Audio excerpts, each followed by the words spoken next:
Like 25 and counting. Sounds about right. Going crazy. All right. Last time on the One Ring, um, you guys had finally made it to the city of Dale. You entered the city, and for many of you, it was your first time seeing what is probably, well, without a doubt, the most well developed and kind of advanced city in the north, with the possible exception, or at least the most advanced city of men in the north. You know, with the exception of maybe the Erebor, the kingdom under the mountain, but that's not really a city. That's kind of a giant mountain kingdom. So you arrived at the impressive city of Dale, full of the sounds of running water and the tolling of bells. And you went off to see King Bard, and we learned some important things about the backstory of Amras the Red, and his reputation there within the city of Dale, for what appears to have essentially been drunken and disorderly conduct, also hitting on Moonan's mom. And go to sleep. Um, Actually, did Asfred, you get invited back to King Bard's table? he was, yes, he performed a song for King Bard, which was amusing enough that he now has a standing invitation to King Bard's table. He never delivered the letter that he was entrusted with, and This time around, we haven't left yet, have we? no, I don't think so. And Asfred turned down a proposal of marriage from King Bard, which was kind of sad. Um, The only one. yeah, yep. Never mind, I'll find someone like you. What? Illyri immediately dies. I felt bad for Bard for like a long. I was sad for a couple of days. Yeah, she kept like waking me up and just be like, "Man, I just feel so bad about Bard." She's like, "I'm trying to sleep, woman."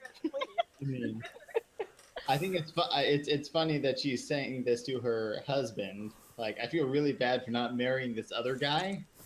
Well, Or her character wasn't like she feels bad for Bard. I felt bad for Bard too, but not enough to lose sleep over it. And then actually, I guess so. and actually, Asfred wasn't the only one to have some potential romantic tension in the air. The Moonin, tension may not have been romantic. Moonin and Narvi went to visit Kona, the the dwarven smith there in Laketown, and had a very hot, steamy moment in the forge, full of highly suggestive, superheated pieces of iron and hammers and lots of banging. Yep. Lots And of begging. yep. Lovely. Yep. Yeah. And so that sort of brings us up to where we are going to start out tonight, which is going to be with a year's end fellowship phase. So I'm going to start with how you guys are ending the year. Oh, sorry. Could you shoot over that link again? You I'm super sorry. every time, Ben. I completely blanked that we were doing it. Usually I would actually do a little bit of research.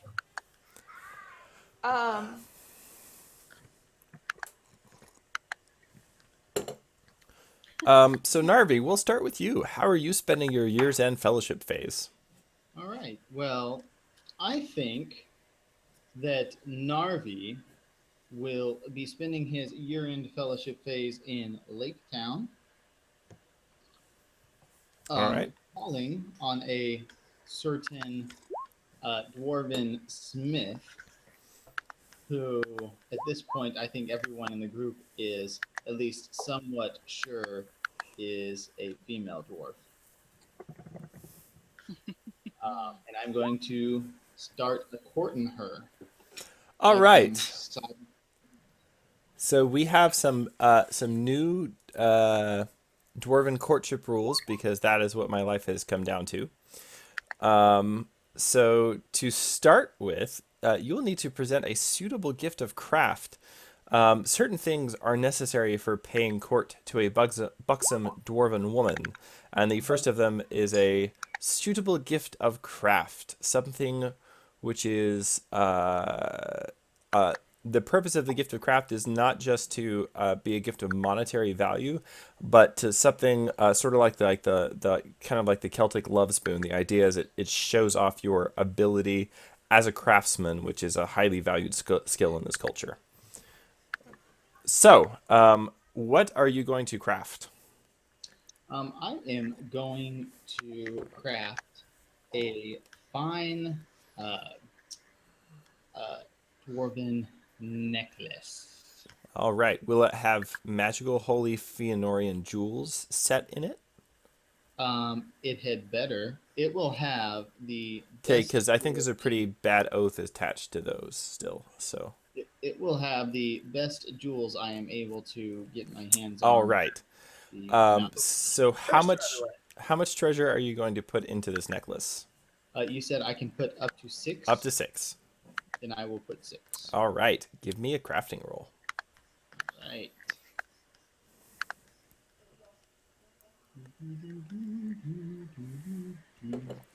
And I am using my magic hammer. I hope I don't give her a cursed piece of something. Cool.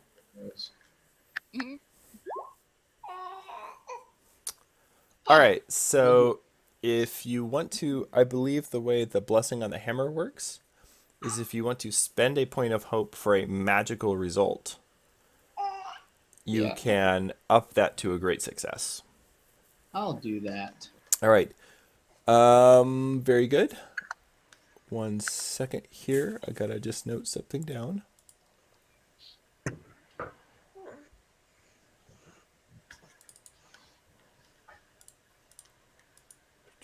Come on, Evernote. Come on, Evernote.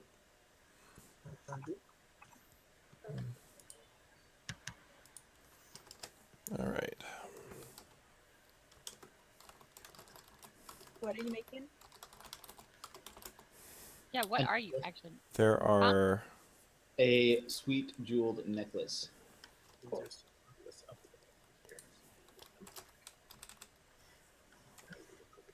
Okay. So you got a great success. So that means that the total treasure value of your necklace is now 8. Nice. So you craft an extremely fine jeweled necklace. You take some of the silver and some of the gold, and you, almost as though you were capturing dragon fire in twisted wire, to hide in gems, not on hilts of sword, but certainly on this necklace. And you kind of carefully interweave these extremely delicate links of gold and silver as fitting chasing for these a series of 3 white gems that you have selected to use on this necklace. And it is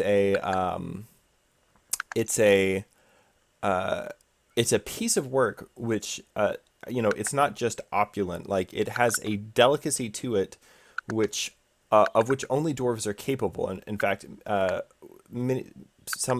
sometimes many people. Who is clicking? I'm sorry, that's me. Okay. Very often people forget just how delicate dwarves are capable of being when they're working with gold and silver. All right, so that is going to reduce the total TN of your courtship check by your final courtship roll by 8. The second thing you'll need is a receptive audience, which in this case you do have with Kona. It's not like you're starting from scratch here with her. So that will further reduce the courtship difficulty by 2. What did it start at? So it starts at 20, and then you do different things to sort of lower it. So currently your TN is at 10. Nice. Are you going to get the assistance of any of your companions in wooing the fair and buxom Kona? Do any of my companions, would anyone like to assist? Because I only get 1 shot, and I only have a 1 skill in courtesy. Does this use Yeah, up that- our fellowship phase? So if you choose to spend your fellowship phase aiding in the wooing, you can make a song or inspire roll to basically, sing songs or write poetry about, or maybe write poetry that he can then read to her, or maybe you sing songs to her of Narvi's great deeds in battle, or you just really talk her up and you just like Cyrano de Bergerac that stuff. Although that's a bad example in this case. Well, then you have come to the rat elf. Can they decide after the roll? No, they have to decide. This happens before the final roll. And each success that you garner in this lowers the TN of the courtship roll by another 2. It also additionally functions as a heal corruption fellowship phase for you. When you no, for the person who's helping. Gotcha. Sadly, I have neither inspire nor song in my repertoire. Yeah, So- I don't think I would ask Illyri to be my wingman. Probably. To help you woo this lovely dwarven thing. Yeah, definitely ask him. This great treasure of the mountain which you have set your heart upon. The desire of dragons. I think the necklace will be enough. Oh, I am telling you, I have wandered far and wide across this great forest, and I know some things which was. I don't think we know dwarven women. So Dwarven women in my time, I think.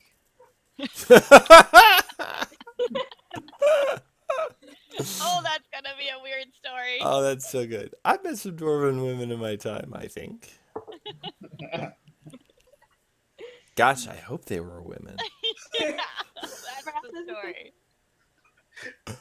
All right, so Amraz, you're gonna help me out here? I can help you out. You're gonna help a bro? I can help. All right. You'll be wingmanning. Unfortunately, because of the natural antipathy between dwarves and elves, the TN of your roll is going to be increased by 2. What? Oh, That is okay. Trust me. but Will does it he come have a song? to love? Oh, the TN of his roll. Okay. Yes. So you can make so give me a song or inspire roll TN 16 All right. Song. I have 3. as you wingman. So how are you going about this? Are you writing poetry for Narvi to read to her? Or are you just like going and chatting Kona up about how great? I'm going full mariachi, so I'm following Narvi as he goes in there, and I'm basically. And the theory being that Kona will be like, okay, well, I'll marry you if you make so him maybe I stop. won't have to deal with this anymore. Yes, basically, as I will provide background music, and at the appropriate moments, I will step in and provide musical enhancement. Give me a musical enhancement That's roll. what I'm picturing. Musical enhancement. Yeah. Juice. Okay, if forging lasts for more than an hour, contact your physician. All right. So what's the TN? We're looking at 18, TN 16. 16. All right. I can do this, Emrys. Do And it. be a friend. Oh, Oh, All right. nice! Talking about.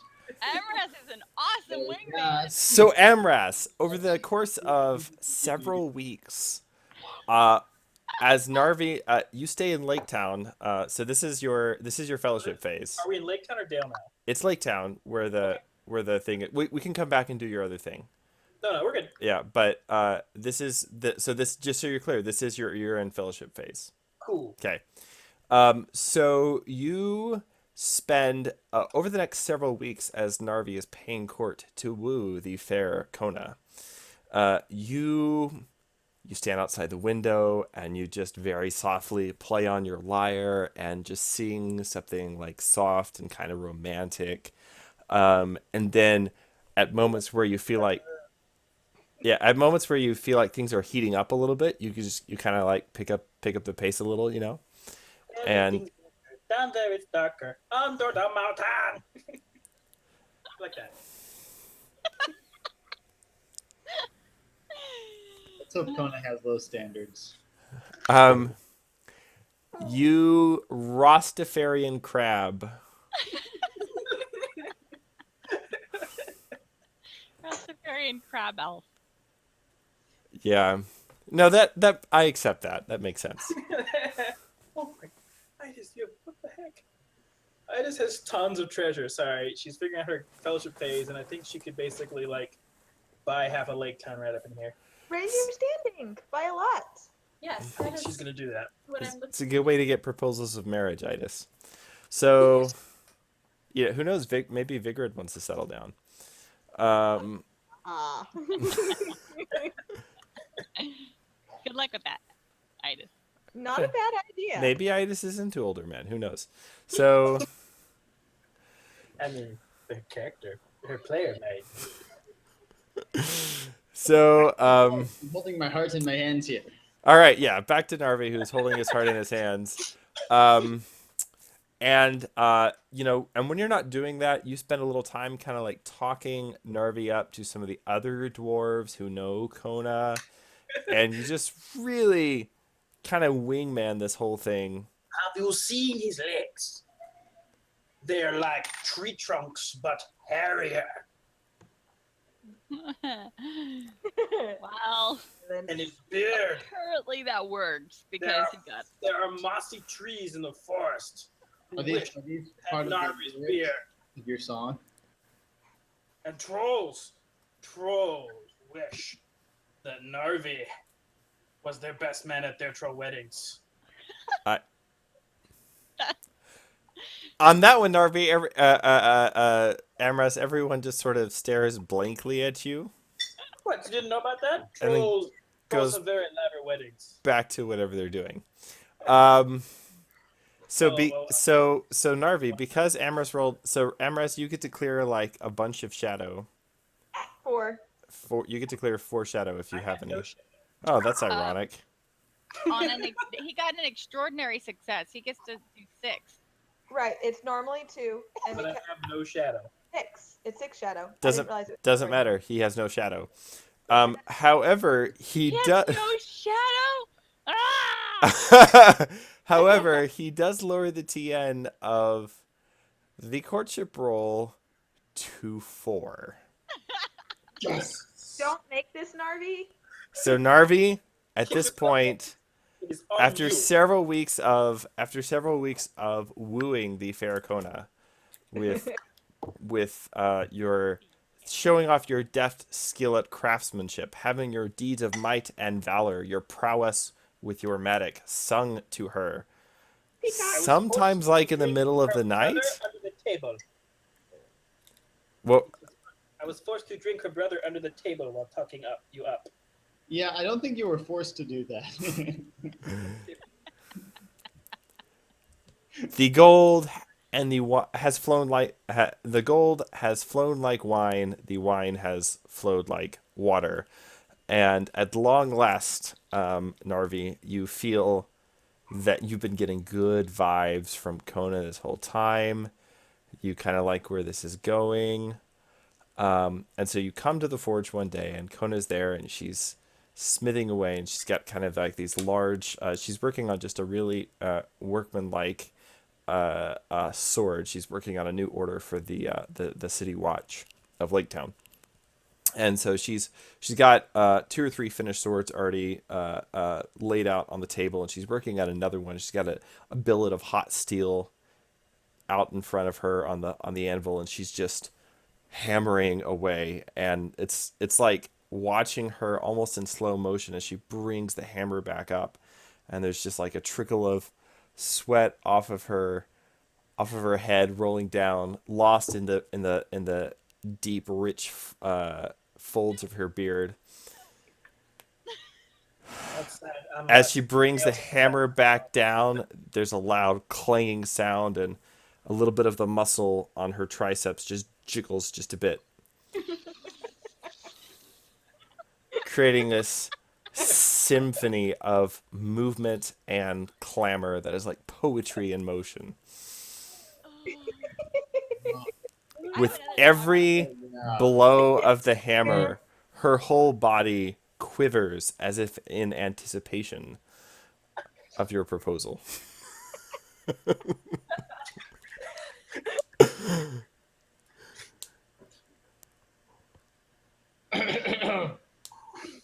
She turns and she sets the hammer down, turns around and looks at you, and she says, "Oh, Narvi, I didn't know you were I didn't know you were here." Yes,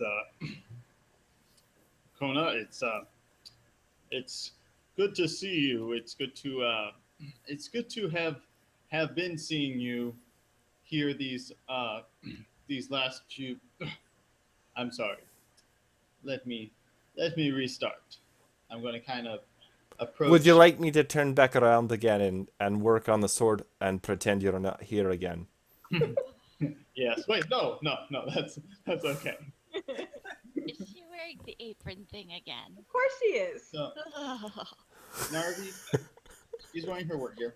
Narvi approaches, kind of walks a little bit closer to her, and he looks in her eyes and he says, "Kona, my dear, I have enjoyed these last weeks with you, and they've made me realize how much I miss not just fellow dwarves, but how much I'm missing something from my my own travels, my own life. Well, I made this for you." He's gonna hand her a small box containing the necklace. She pries the lid back, and her eyes go wide with genuine amazement. And she takes it out in both hands. Still got her heavy iron smithing gloves on. Takes it out and holds it up to the light of the forge fire for a moment and examines it. And she says, "Oh, this is fine craftsmanship indeed. I've never seen its match." And then it is indeed fitting, for I have never seen your match, milady. Ooh. And if you would take this as a symbol of my affection for you, I would like to begin our courtship. Man, just FYI, this is not how he proposed to me. Go ahead and give me your courtesy roll. To be clear, I'm very Alice happy. is outside the forge. Oh, Yes! Yes! Yes! Wow. Kona cocks her head to one side and she says, "Did you bring the elf again?" No. Did I bring the elf? I hear him shouting outside the door. Yeah, he's been hanging out a lot lately.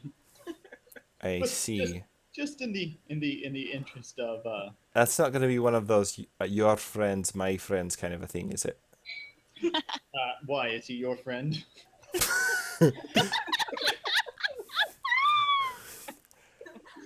Just checking. And Narvi, she takes off each of her gloves in turn, and she takes the necklace and she clasps it around behind her, and then she walks over to the door of the forge and closes it. Yep. Amras, you hear a resounding click as the bolt is turned. Thank you, Amras. I assume that is a metaphor. Loud hammering.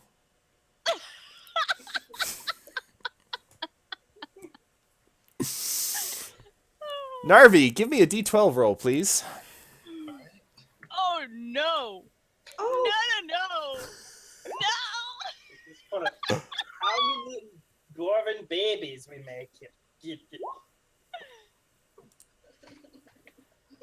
Ooh, all right. Are you so you're spending your All right, Narvi. Your the court that you pay to Kona is quite successful, and you have 4 children. The fall. No, I'm just kidding. Um, just kidding. Um, and you name them all after Amras. The end. Um, That's the low part of the 12. no. So No, their names are like Deloitte. Give me some other. All of them have dwarf names except for the one that's named Amaras, and he just hates it. Sneezy, Dopey, Grumpy, Amras. Amaras. Yeah. Um. So Narvi, you spend. That's what we need the girl. So Narvi, you spend the fellowship phase at not at home, but off in Lake Town, paying court to Kona. And although your amorous efforts eventually meet with success, it has been too long since you were last in Erebor. And eventually word reaches King Dain of your disgraceful actions at Woodland Hall 2 years ago. Ooh. Or actually, yeah, a year ago, rather. Some actually say that there's talk among the mountain that in striking down a messenger of the woodman and breaking the staff of your office, you have proven yourself unworthy of your title. And there are murmurs beginning, and you only hear these things sort of second hand or third hand, but there are murmurs in Erebor that perhaps the title of the Road Warden should be given to a more worthy candidate. Asfrid, how are you spending your year-end fellowship phase? I am. And Ben, give me a D12 roll as well, please, since you've already done your fellowship phase action. Oh, that's the wheel thingy. Yep, wheel and woe. Ooh. Whoa! Well, okay. Speaking of the wheel, so this is my good year. So, Good Amras, yes. you pass an untroubled winter in the greatest of the forests, one of which is enriched by the coming of Lindir, one of Elrond's folk, to visit his kin in Mirkwood. And strange as it seems, you strike up a friendship with Lindir, who takes an interest in your point of view as a wayward elf, but also offers perspective that you had not heard before on the rise of men and the role of the elder kindreds in what remains of the final years of the Third Age. Lindir is one of Elrond's counselors and an extremely wise individual. In the end, he leaves you with a gift, a ring crafted by the elves of Eregion in days long past, the worth of which you do not immediately understand. This is something, the secret of making something like this is so far beyond your understanding that it's something which could have only been accomplished by the elves of Celebrimbor in the days of their lore and their power before Sauron betrayed them. What does it have a name? It is it doesn't have a name, but it is a lesser elven ring. Wow. It has a blessing of insight upon it. So when making an insight roll, you can spend a point of hope to invoke its blessing and add your heart score to the. I may be confusing. Anyway, it has a blessing of hope of insight. I will send you the rules for that. And when he gives it to you, he says, "Take this, my friend, and may it set your feet upon the path of wisdom. I have no need of it, for we have counselors enough in the House of Elrond, but perhaps the evils of this age may not be overcome by counsel alone." Thank you, Lindia. This is a princely gift. I feel unworthy of this kindness. Well, perhaps such a thing would not be without its uses for you. I will do my best to use it wisely. Is that a question? I mean, this thing is supposed to help you, give you some wisdom and insight. Using it wisely sort of seems like the main. What? Perhaps it will help you to use other things wisely. Ah, I will use it wisely to use other things wisely. He kind of I know. smiles a little and shakes his head. As you say, Amras. All right, so you have a ring with a blessing of insight, and you also know somebody who lives in Rivendell. Sweet. Wow. Another guy. So, all right, Asfrid, how are you spending your year-end fellowship phase? I am composing a song All right. to add to the company lineup. Is this Asfrid's song? I can't decide which between the two of them, but yes. All right, give me a song roll. I don't actually need to roll, do I? Oh, you composed it. Yes. Yeah, so this is a general purpose song? Yeah, assuming there is a general purpose, like you never actually made a decision on that. Yeah, no, I think we'll just say that's all right. Okay, very good. So you spend the year-end fellowship phase wrapping up business in Lake Town, I assume, and composing a song. Which at some point, I assume you're going to post to the blog and or teach to your companions. Yes. All right. Give me a D12 roll.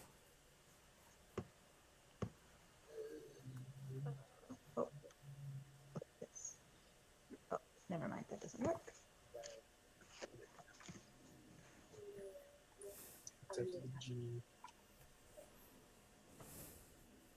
Who was the elf in Lake Town that I knew?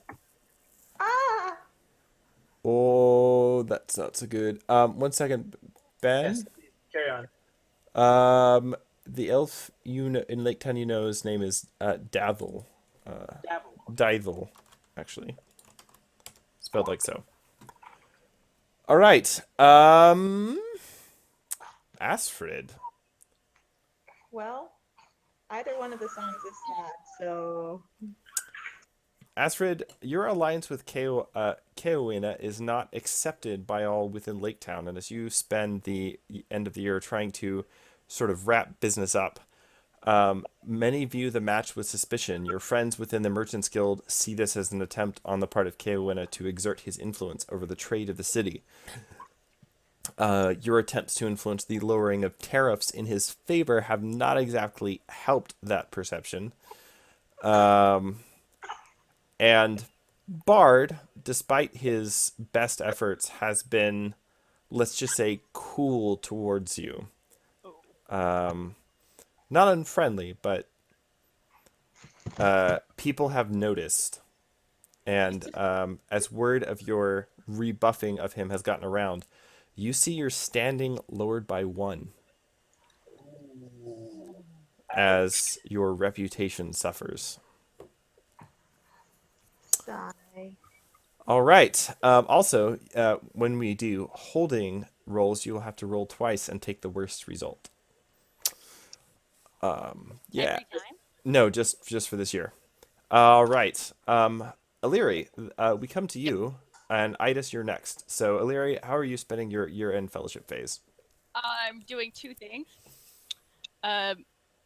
Sort of. I am raising my valor. Does that need to? No, I mean that's just a like you spend the Or- XP to do it. Like, Sorry, wisdom. I think I am one of the 2. I'm gonna raise one. I figured that I'm out. doing that Second. too. okay, yeah, yeah. Just let me know what you end up doing so I can double check Sure. your sheet and everything. But yeah, that's not necessarily something that has to be played out. Okay. And then the second thing I'm gonna do. Don't totally have like a great idea. I mean, I do, but as far as something that counts, I don't have a great idea. So, Illyri is going to spend her time, I guess probably crafting. I think I'll craft something. So where are you spending your fellowship phase? Are you going home to Rosgobel? Is sort of home at this point? Are you going back to Orthanc? Back to Isengard? Or what are you doing? No, I think that she would be in Lake Town, Okay. probably. All right. That's where everybody else is, right? Or in Dale. Yeah, Lake Town. Lake Town.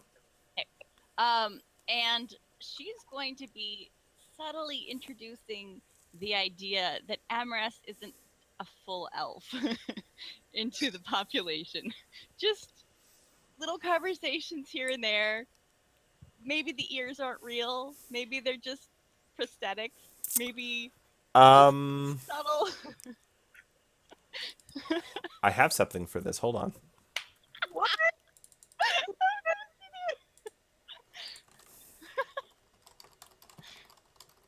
Maybe he's not an elf at all. I mean, he doesn't act like an elf, so.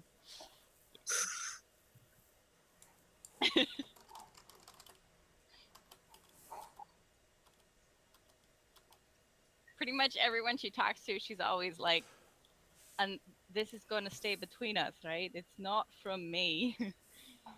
I didn't tell you that. All right. So to do this, Take to shadow. No, it's raising her hope. This is really good. all right. So first of all, to really put feet to such rumors, you will need to expend a bit of treasure. Okay.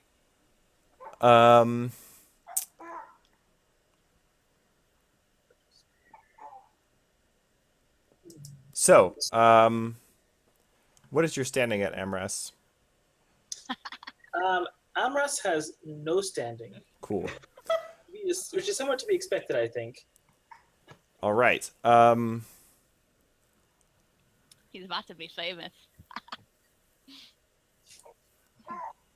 1 second. Sorry. I'm going to have I don't know why I wasn't expecting this. I do have something for it, but I didn't have all my notes up for it. So hold on. Come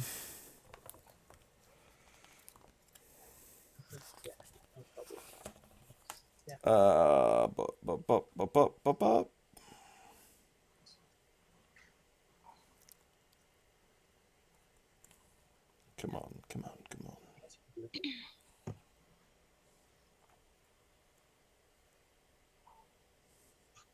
Oh, I know what she could craft. She's going to craft.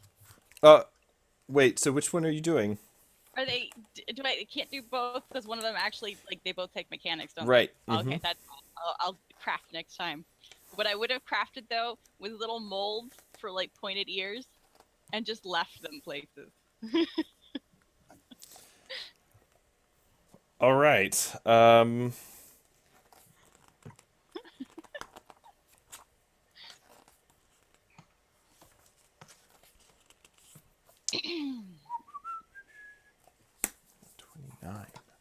Sorry, I can't remember which book this is in.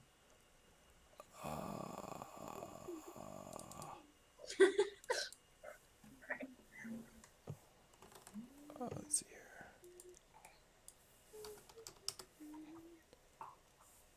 Okay, so this will require 12 treasure. It's just a Okay. serious investment just to screw with troll a guy. I have 12. So I'll use. Okay.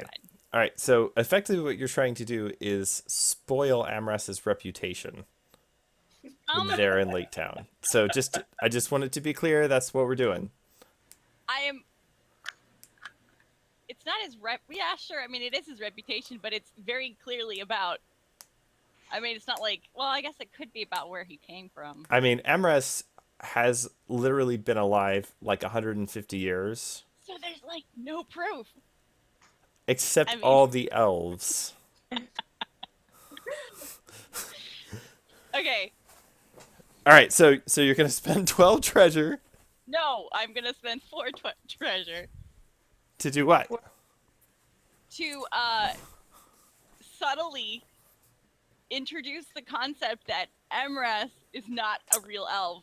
Okay. Into the population. If you only want to spend 4 treasure for it, this will take 2 fellowship phase actions. You just said it was 4. I said it was 12. Well, Yeah. You originally said 4. no. No, he said 12. I'm not spending 12 for this. Okay. That's what I was saying. It was like, that's a lot of treasure. That's more than I spent to like woo a dwarf. Yeah, because basically what you're doing is you're actively going after someone's reputation, so that takes money and resources and.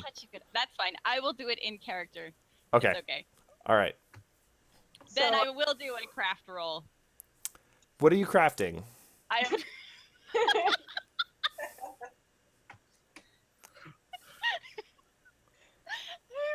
I don't know if I should do that. Okay, I'm crafting. No, because it could be a magical item if I do it right, right?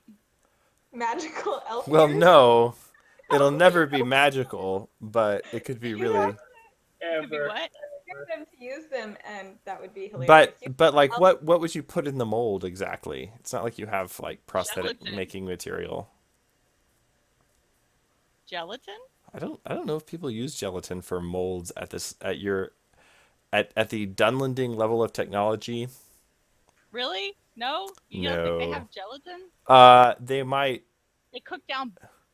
Yeah, they might like cook it down and eat it, but nobody's thought of like I can mold this into something that I'm wearing. Could you use That's like very leery. No, okay. However, I'm sure if you spoke with Saruman about this, I'm sure Saruman knows how to fake elfness.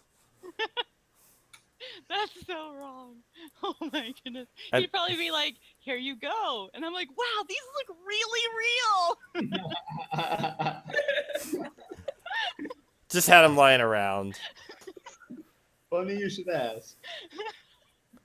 just left over Man. from the breeding program. Don't worry about it. Yeah, exactly. No, okay, fine. I won't do that. I will go to. Okay, if I'm not going to be spreading this around, I probably will go back to Orthonk and say hello to people All right. and see if I have like So what are new you? orders. So or what are you anything. doing? What fellowship phase undertaking are you taking? Is there one involving Saruman that I can use? There is. He said. There's a taking counsel, confer with Saruman. point of shadow though, or add a point of shadow? Well, you have the option of adding a point of shadow in return for getting the use of some new attributes. Hold on, I have to find. Let's see. It's in this book. The details on the blog yet, just that it's there. Yeah, I got it here.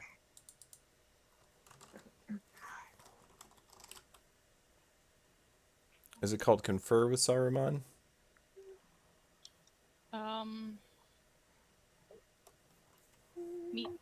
Meet patron. It's...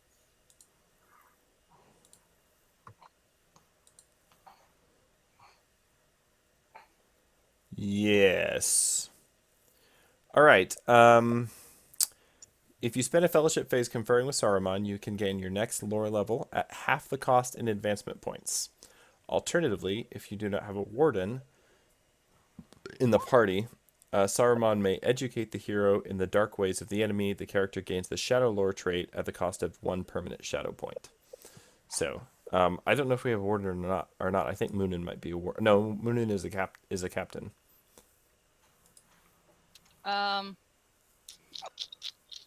Well, that's not very interesting. Dang it. Okay. My lore is at 0, so that really would not be helpful at all. Fine, I'll just try to clear some shadow and do a craft roll. That's what I will do. All right. Give me a craft roll.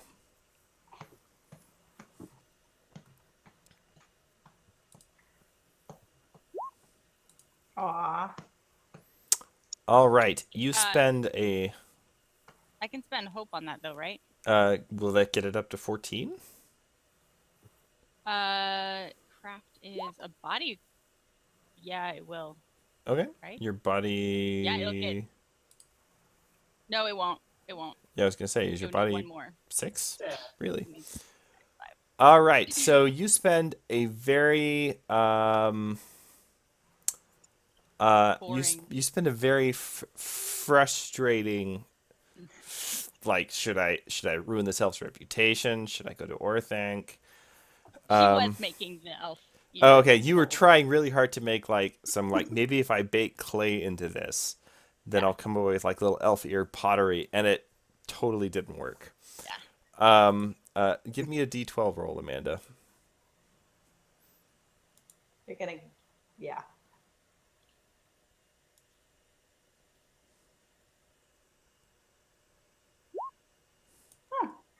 Pretty respectable. Illyri.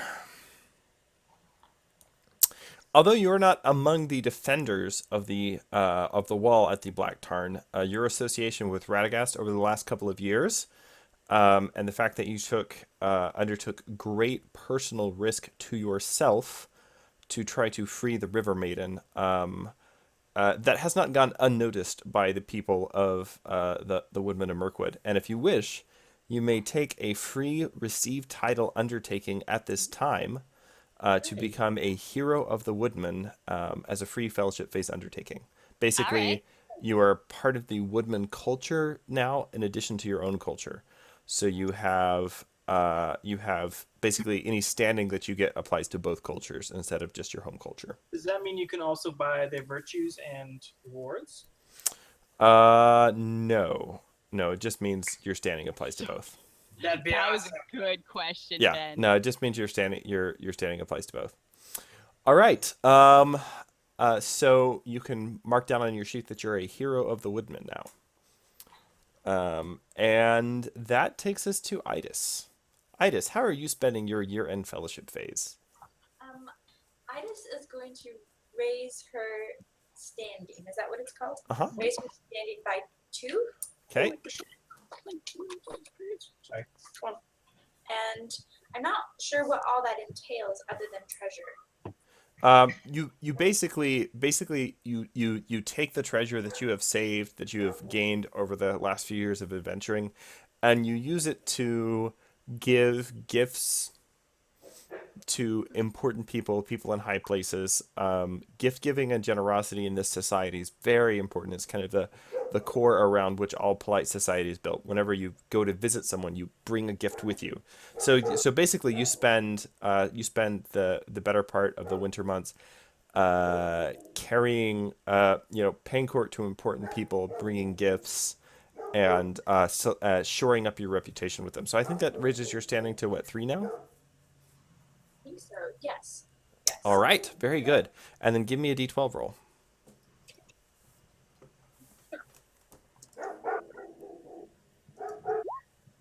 Oh no! Oh boy, you guys are just All over the map. Where are you spending your fellowship phase? Would you be spending it at home in Dale? I was thinking that would make sense since that's where I'm from and this has to do with All right. Well, as it happens, you enjoy a quiet time at home of rest and respite, enjoying the company of friends old and new. And nothing particularly interesting happens over the winter to you. Alrighty. Good. All right, and I think the last bit of business that we have is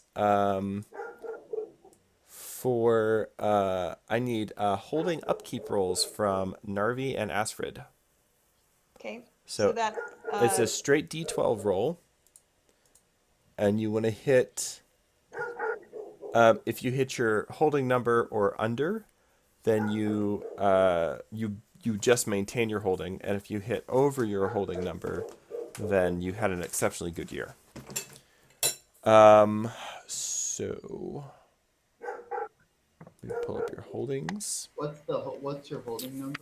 The holding number for the Old Forest Road is 8, and the one for.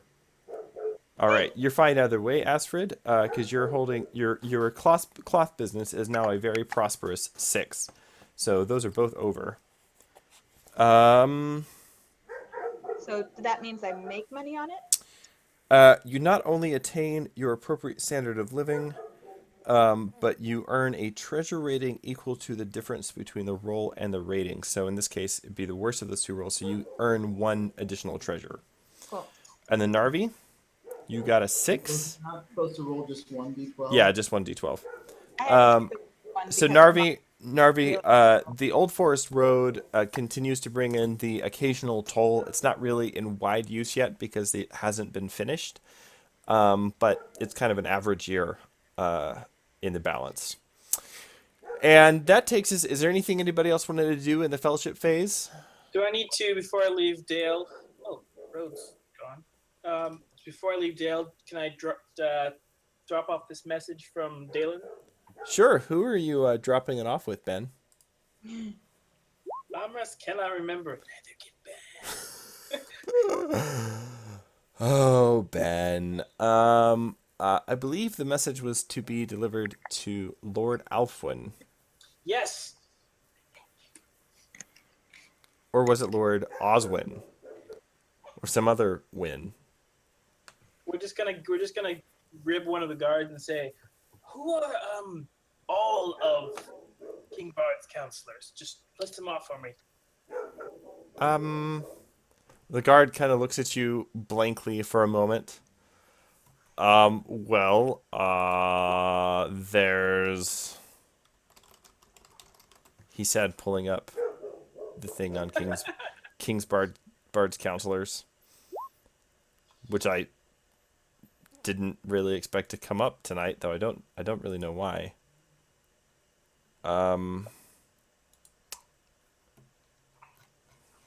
It's like, there's Lord Burnt and Lord Carloman and Lord Eberhard and Lord Emil, Lord Vigrid, No. Lord Garrett, Nope. Lord Gunther. Nope. Who is in charge or advises him about his woodcutting business? Well, there's not really a wood cutting business. That's actually kind of a problem right now. You see, Yes, I have a message from one of the Elven ambassadors regarding that whole business. I believe.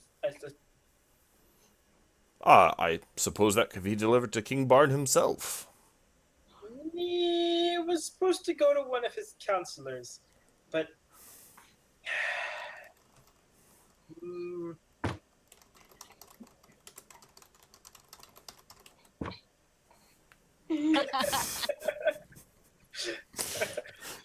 well, you said there was a Lord it starts with an O-A sound. Lord Alfwin, maybe? Him. Let's talk to him. I have a message for him. I think he's probably at his estate in the country this time of year. Well, Try somebody else. I have a message for him. I could certainly dispatch a messenger and say that it's taken to him. Is that reliable? They're not waylaid on the way, or the guard kind of like very stiffly looks down the end of his nose at you. The king's roads are very well kept. You're right. Why are there? Please get this to Lord Alfwin, and if it's not for him and he opens it, why don't you send it back to the... There was that one bar that I also can't remember. The Broken Drum. Send it back to the Broken Drum and leave it with the bartender there. I don't believe I've ever been to a bar called the Broken Drum. Well, maybe it's an elven jazz bar. But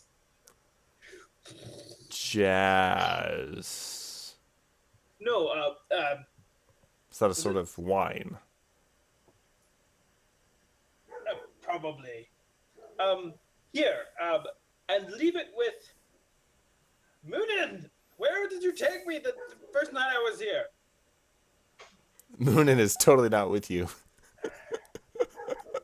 I don't remember anything, and this is a terrible, terrible trait. But how about this? If in fact it is not for him, return it to Dalen in Lake Town.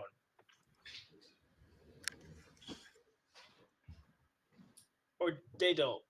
Didle. Didle. I remember all my friends, but not any of their friends.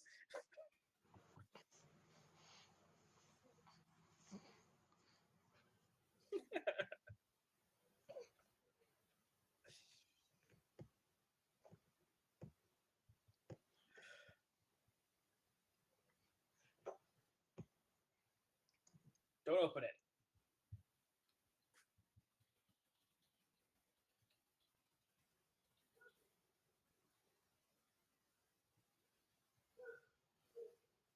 Is anything happening?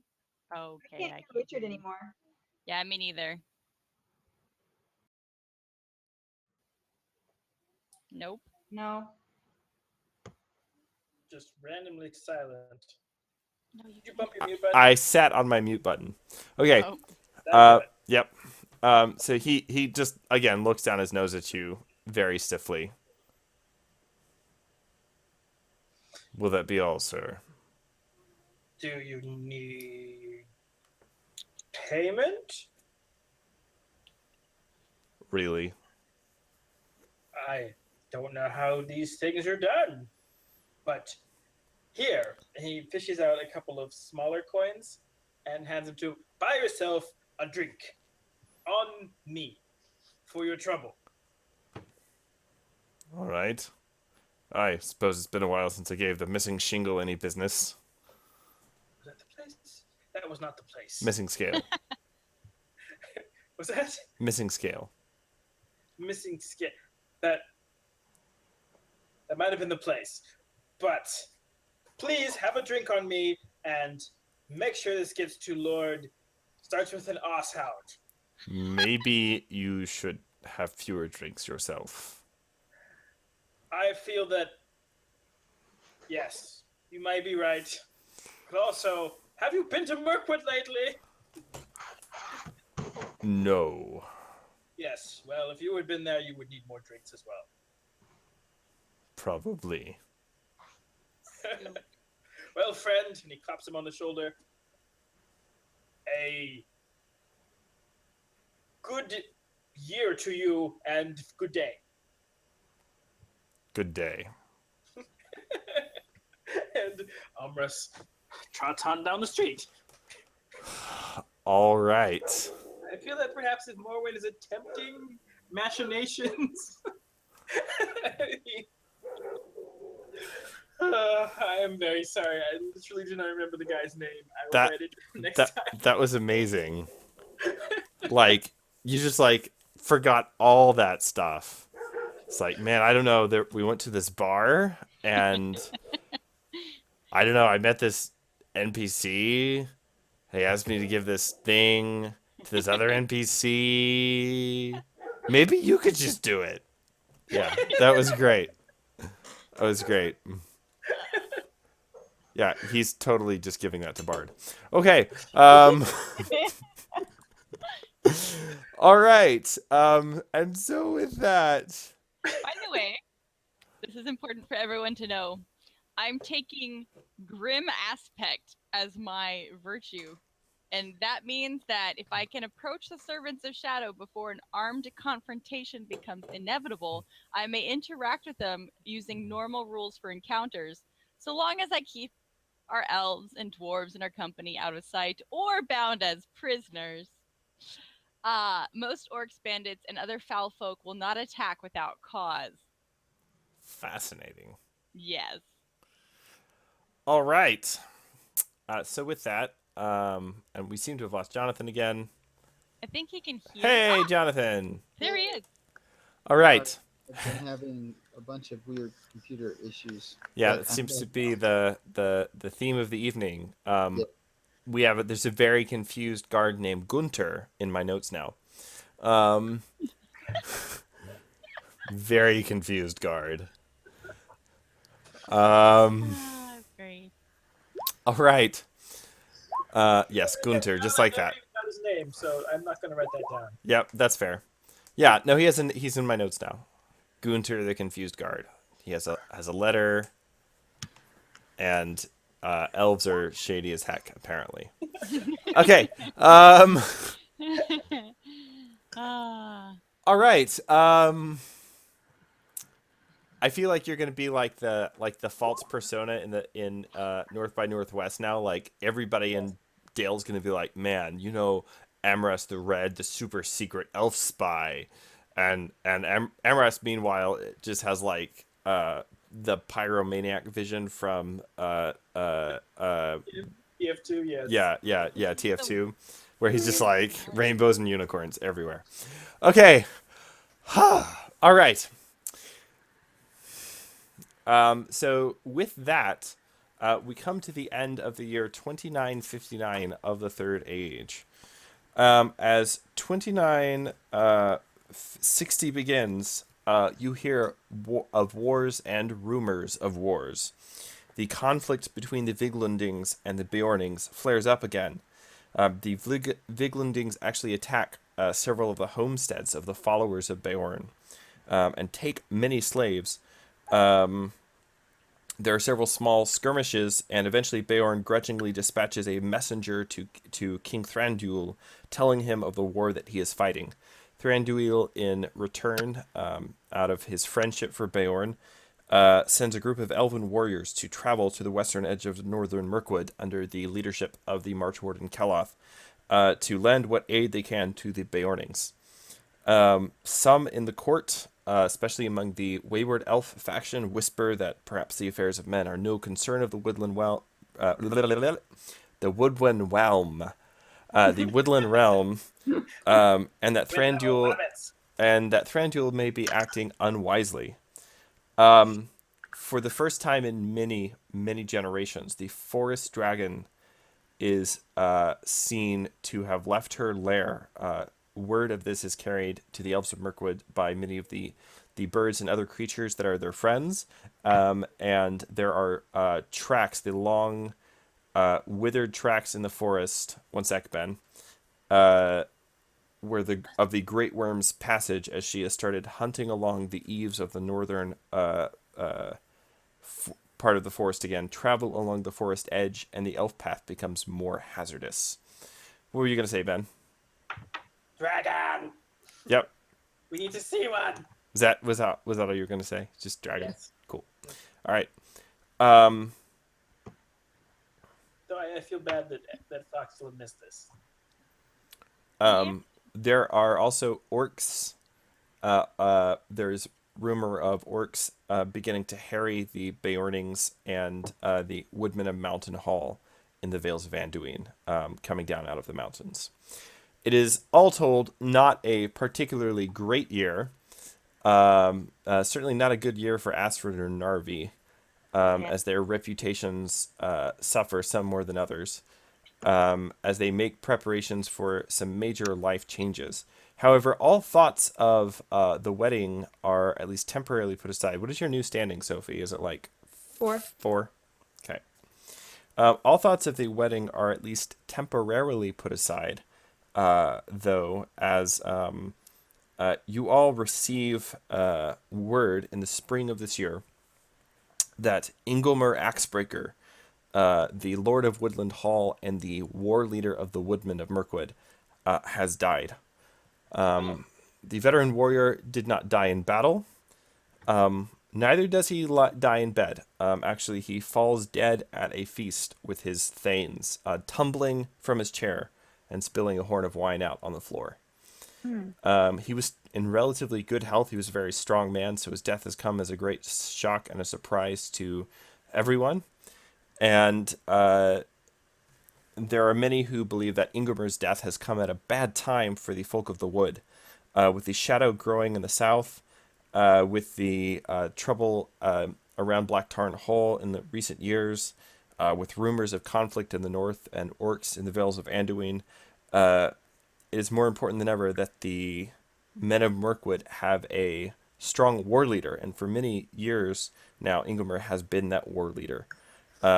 He has been the place around which the four houses of the woodmen, together with the two new houses which have been added, Black Tarn and Sunstead, have always rallied in times of war. And as a result of his position of honor, but also of the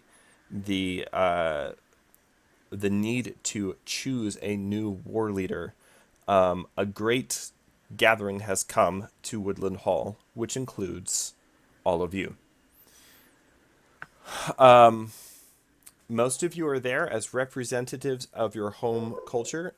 Illyri and Asfred, as members of the Woodland culture, you are both expected to attend. Radagast is in attendance. Idis and we'll say Moonin, since he's not here, are both a part of the delegation which is sent by King Bard to honor the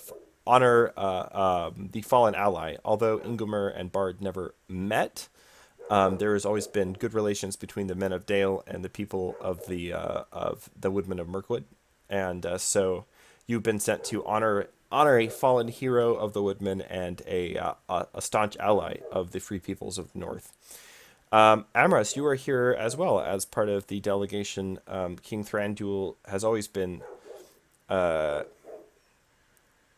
friendly from a distance, you could say, with the Woodmen of Mirkwood.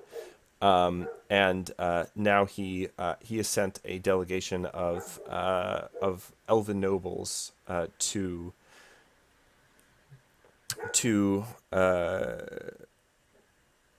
honor Ingomer and Is Amra specifically Mourn part his of the death. delegation, or is he more like all the elves are going somewhere cool? I should go too. Probably, given that his standing is 0. Camp follower. Yeah, he's probably gone. He's probably gone just to. Sorry, trying to find something. There will be drinking. There will be feasting. Yeah. I mean, he may have just gone along with the others. Being a wayward elf kind of gives him a little more license to wander than some elves might have. That's like 001. License to wander. License to and actually, as you go in the company of 3 other wayward elves who you sort of struck up a companionship with over the winter. The leader of the trio is Duviani, Duva. Oh, good grief, Duvainel. Duvainel. Sorry, I was trying to Old Norse it and I was like, it's not working. Okay, Duvainel, who is a dark-haired elf maiden of some 400 years. She's quite young. Very lovely elf maiden, also extremely clever. Despite her youth, she is noted for her strength of will, and she has mastered arts that would normally take many centuries to learn, including all 3 major forms of wood elf magic. With her is her brother, younger brother, Oldir. He's very tall and kind of unusually strong for a Sylvan elf. He's typically a raft elf, very often makes the journey between Lake Town and Thranduil's Hall, and that's probably the context that you met him in originally. And then the third is a very young elf of scarce 100 years old named Tinuel. And Tinuel is one of the youngest elves in all of Mirkwood, actually, since children are fairly infrequent. And of the 3, she's kind of the wildest and the strangest. She's known for sudden changes of mood, almost like ripples breaking the tranquility of a forest pool. And she considers men and orcs to be equally brutish and stupid, and typically has very little time for them. So her presence is sort of a mystery to most people, but she's extremely good friends with both Uldir and Duvaniel, and so that may account for it. So you are all attending the funeral of Ingomer Axebreaker, either as representatives of your home cultures or possibly as part of the delegation sent by the leaders of your culture. Narva, you're there as a representative, part of the delegation that has been sent by the dwarves of Erebor, thanks to the friendship that has been between the woodmen and the dwarves for quite some time now. So there are representatives of the Bjornings, of all 6 of the woodman houses, from the Elven King, from Lake Town, from Dale, and those are the circumstances in the spring of the year 2960, as you all arrive together and meet once again within the stockade of Wuduseld, Woodland Hall, and there are the folk of Blacktarn Hall are here. There is a considerable contingent from Sunstead, including Keoween of the Generous, and so yeah, that's about when you all meet up again.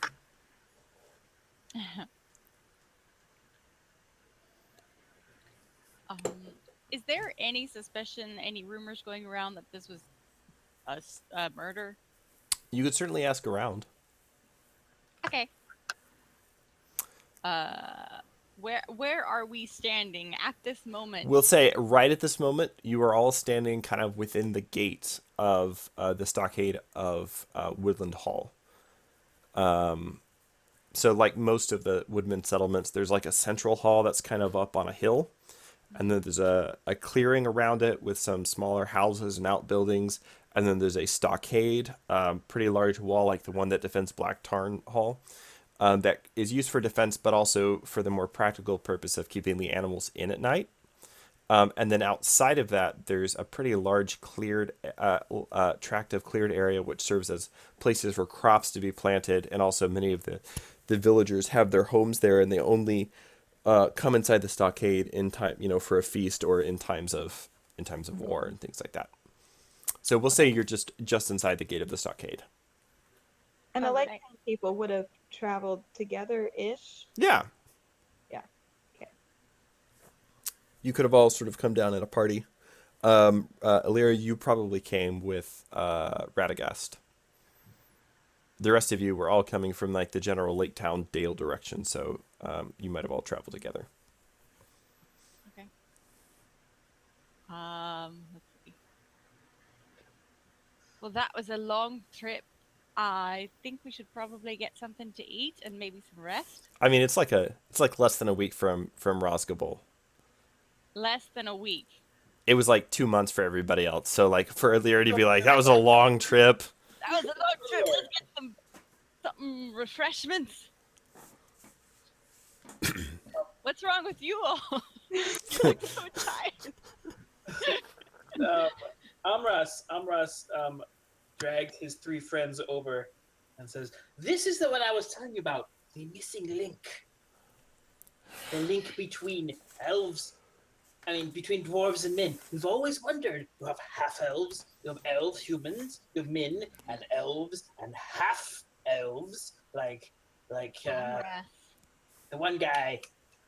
She's gonna step up to him and And this. Illyria, a very thin, young-looking elf, like with a face that's almost childish, steps in between us. Steps up towards you, and she's about a head taller than you. And she just kind of looks down at you and kind of screws up her face a little unpleasantly, and See, she's got all the height of a dwarf, but the lack of a beard, which you get with women kind of from the men. I'm not a dwarf. Amras, Tinuel turns to you and shrugs a little and says, "She doesn't smell like a dwarf." That's because she's a half dwarf. She only smells like him a little bit. And only after she's been out in the wild for a long, long time. Amras, I'm telling you right now, you're gonna regret this Oh, so much. It feels like you Illyria figured out how to make those ears. And then she storms off. Illyria and I are good friends. We understand one another. Uldiers looks at you, Amras, and shakes his head a little and says, "Truly, brother Amras, I do not understand your sojourn among these mortals." It's better than being at the King's Hall, where apparently it's only feasting and partying all the time, but the boring kind where you do it. Yes. Duvainel shrugs a little and, I don't know, there are always things to learn, if you're so inclined. There's things to learn out here. I mean, did you even know about half dwarves until a moment ago? I wager you did not. There's a little bit of Amras Legolas started in. speaking like several minutes ago. Astrid like had pat him on the shoulder and like slipped away. So Yes, and that's my friend Astrid. She's the Black Arrow, and I've heard she could outshoot many elves. Duvainel kind of looks scornfully in Astrid's direction and then just sort of shrugs it off. She's getting married to one of the people here. Duvainel looks around. There are hundreds of people here. If I see him, I will point him out. Truly, What? your inability to remember a name, Amras, is quite staggering. You would not have done well as one of Ormul's students. No, but get me out in the wild, and I tell you what, there is not a single creature which I cannot identify and see through their often clever disguises. I once met a large pony that was masquerading as a dog. Everyone else was convinced otherwise, but As if in answer, you hear the loud baying of a hound as Lord Keowina's party enters the main gate of Wuduseld. Lord Keowina is standing at the head of the party, dressed in his finest clothing with rings on his fingers and his wrists. oh, that's the one. With She him- married that one. With him, you see a rather tall, dark-haired man with kind of almost like a permanent scowl on his face, and he is accompanied by a small girl of maybe 16 or 17 years, whom you immediately recognize. Ah, I know her. That's Secret Agent Warsong. I'm sorry, did you say secret agent? Yes, she does secret missions for Astrid's future husband. Duvaniel Anymore. reaches over and takes away your wineskin. Well, as long as I get it back before the evening's out. Warsong runs up to you, Amras, and says, "Oh, Amras, it's good to see you. Have you by any chance seen Narvi about anywhere?" Navi's here with us, right? Or is he nearby? I don't know, Narvi, are you like still standing here with these elves, or have you also gone off in search of refreshment? you're muted. You're muted, buddy. Sorry. I'm probably not standing around with the elves. I'm probably Yeah. out walking around with other dwarves or just looking awkward, standing kind of off to the side. holding- You're trying really hard not to make eye contact or accidentally bump into Friedwald the Runner, the lord of the men of Woodman Town, whom you may have nearly killed with your staff a year ago. Yeah. Oh, yeah. So you might be trying really hard to avoid him. I'm just trying really hard to avoid everyone. I don't really want to be here. Narvi, yes, he is here. Now, would you believe it? I got Narvi a date. Several, actually. In fact, Dave, I don't know what that means. I've heard of the small fruits of Dorwinion. Did you get him some of those? No, but that was a good idea. Lord Keowine actually had some a few months ago, but I wasn't allowed to eat any of them. They're very expensive. Well, in the parlance of Nin, they are seeing each other. They're seeing each other, as in they. He's a lot. Oh, very good. I would like to see Narvi right now, if that would be possible. He's engaged. He's engaged with who? Kona, a very fine, very hairy dwarf. Well, I don't care if she hears what I have to say. I could see them both. I don't think she's here, but I'm just I telling thought you said he was engaged with her. He's betrothed. They're together. Oh, but why didn't you say that? Secret Agent Warsong is a cipher. He says that to Nuio. Very, very clever. She always plays a little differently, though. Tinuel has Code sometimes. Tinuel has wandered off. Tinuel, there's so much to learn. Yes, I believe Narvi is up at the hall, likely mooning, staring into the far corners of the hall, thinking wonderful thoughts about Oh, a red-haired woman. do you know I had a brother who mooned me once. Not the same thing. Imagine a darkened, say it's a dark night at Lake Town, and you're on the pier. and I don't think I'm old enough to hear this yet. You said he was up at the hall. Yes. All right. Come along, Sigaroon. Sigaroon gives you a growl of recognition and heads off with Avina.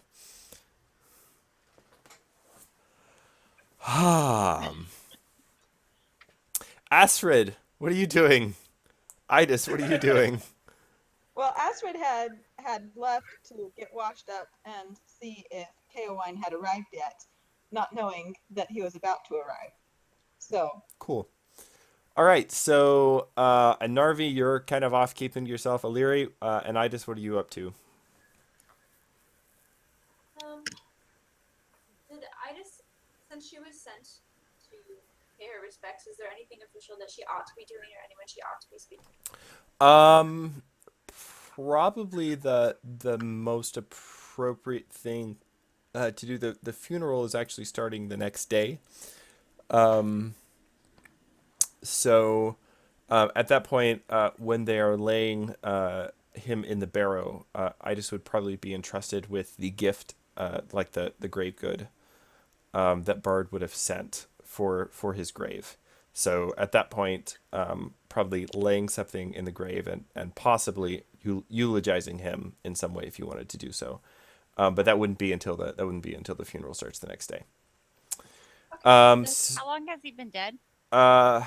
Ingomer, word of his death went out a few weeks ago, probably about 2 weeks ago, which has given everyone time to sort of arrive and the body has been prepared for the barrow. All right, so Idis, what are you and Illyri doing? I just probably thinking around and talking with people, perhaps asking after anything else. You said there wasn't any gossip going around about his death, right? You can ask around about that if you would like to do so. Yeah, Yes. I want to do that too. Okay, both of you give me riddle rolls. Riddle. That sounds bad. Do I have riddle? Hey, I have riddle. I don't. 14? Mm-hmm.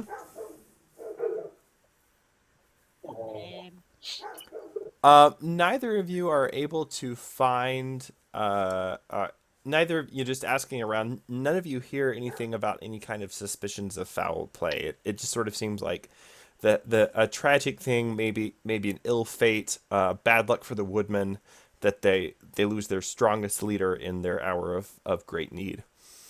But as you're asking around, you all hear a bit of commotion coming from down by the gate. Amras still being kind of down there.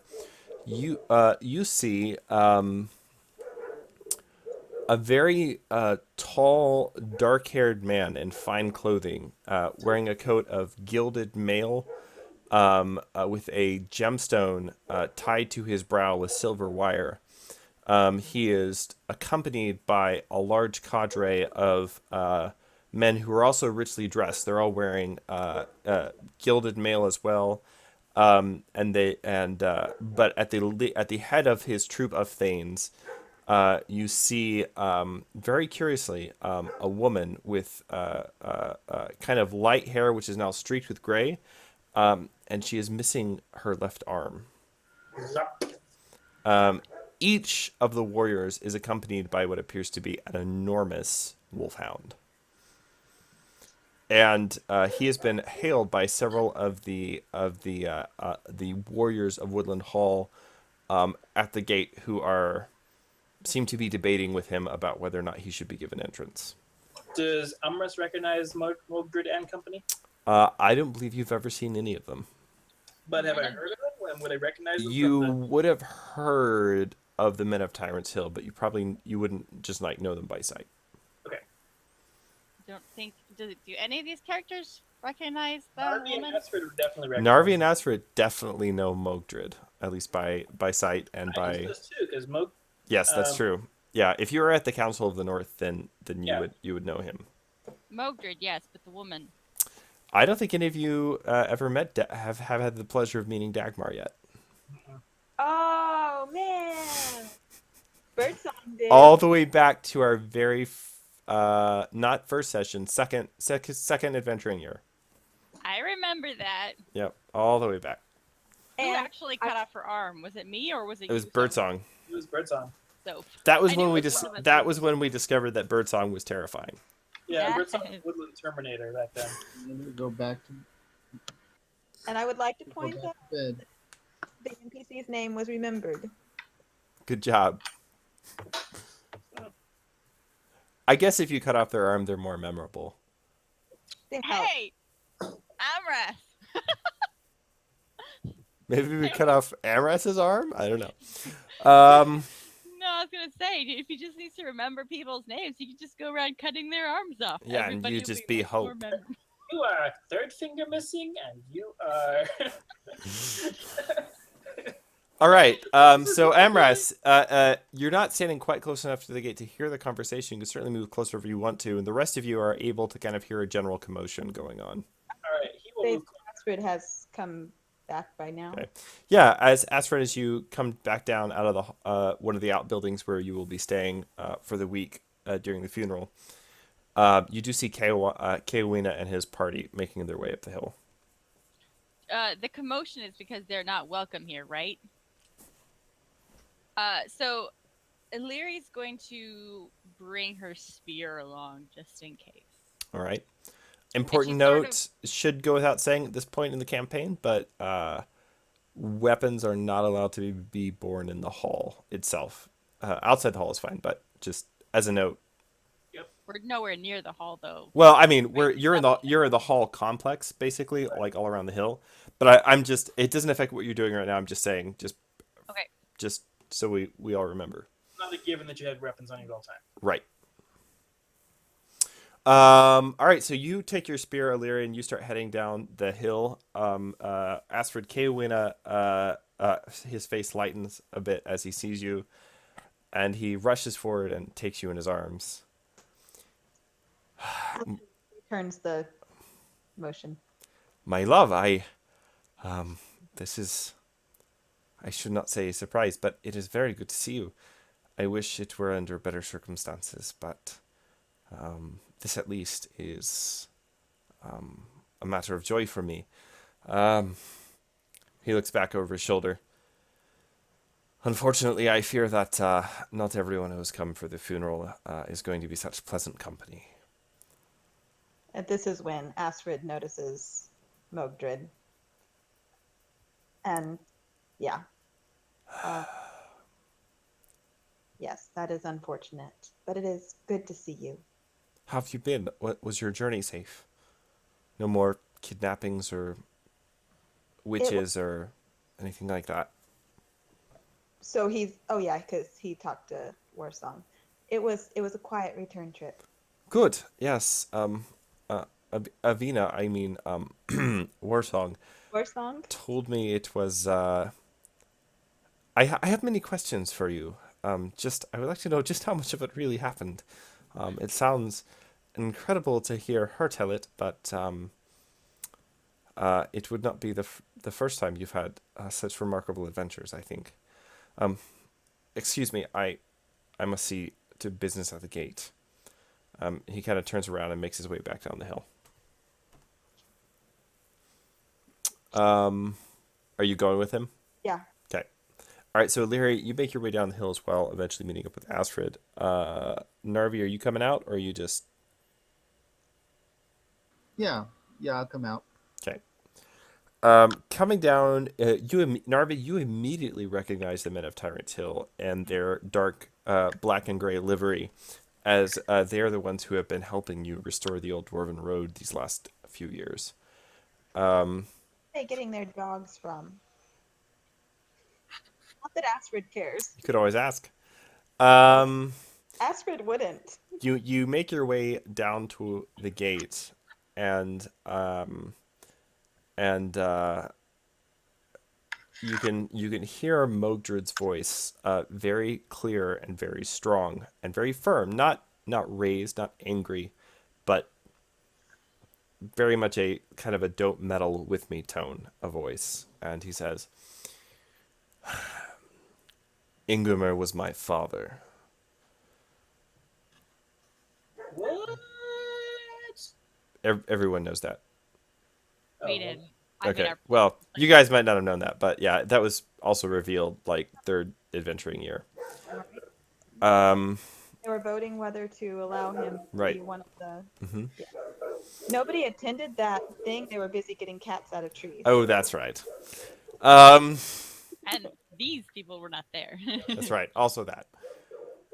He says, Lord Ingomer was my father, and I will not be denied a place at his funeral. It is my right, more than anyone else's here, to see that he is properly buried, and that his life is honored and celebrated, and that his death is mourned. Now, let me in, or I will let myself in.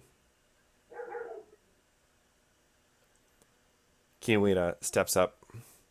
Oh, what seems to be the trouble here? Hello, Mogdred. Kiwina. You come for the funeral, I see. Mogdred nods. Kiwina looks to you for a moment, Astrid.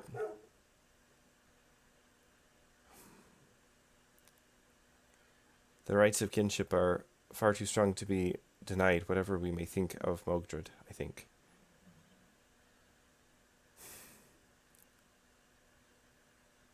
You and your folk will not give us any trouble, will you, Mogdred?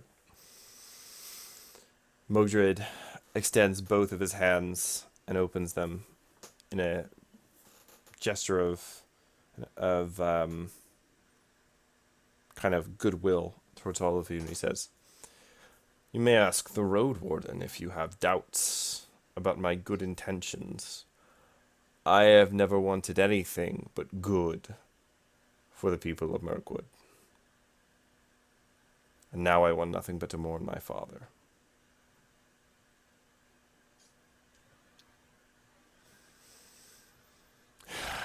Kaowina nods a bit. "So be it." And he motions to the warriors who are kind of standing in the opening to the stockade. "Let him pass." Mogdred makes a very deep bow in Kaowina's direction and says, "I see you are wise as well as generous. I will not forget this." And so saying, he and his entourage of about 30 warriors proceeds up the hill towards the hall. Why does he need 30 warriors to? Perhaps because apparently everybody here hates him. So Illyri, who's let's see, how would she do that? She's gonna sidle up to Asfred, who's next to. Okay, how are you saying his name now? It's Kaowina. Kaowina, and kind of speaks out of the side of her mouth. There's no possibility that he orchestrated this to get inside, is there? And she says it's low, quiet, and only to them. Astrid shrugs. I mean, there's. Did we learn something about Mogdred recently? Wasn't there something like... I'm gonna go look up the keywords over here. If only anybody remembered. It's like the campaign motto.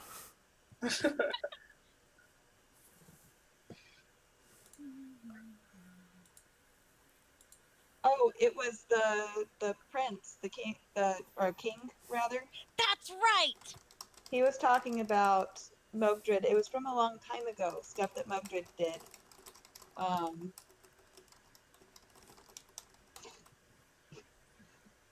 The prince's bodyguard, yeah. Yeah. And it was, what exactly? He'd done something pretty bad, though, to him. Like, it showed his character. There it is. Okay, Mogdred. Okay. My character remembers this and is going to tell, Kaowina all about it as a character.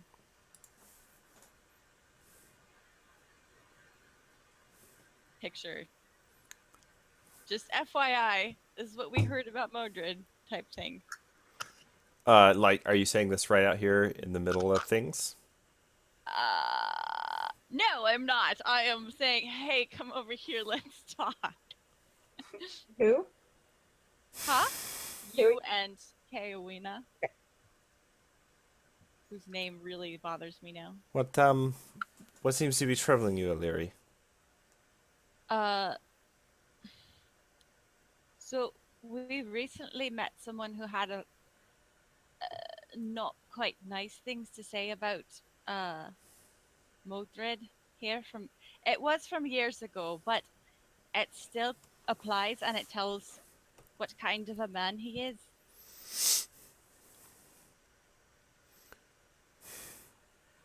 This is not a good place to have this conversation. Perhaps tonight, if the night before the funeral, if you would all dine with me, we can speak of it then. I'm not standing watching. Oh, sorry. Go ahead. That's a good idea, but until then, shouldn't somebody keep an eye on them? He looks up towards the hall. No doubt. I'm sure Friedwald has already thought of that. All right, then. But if it would satisfy you, I do not think that they will be going far from the hall today.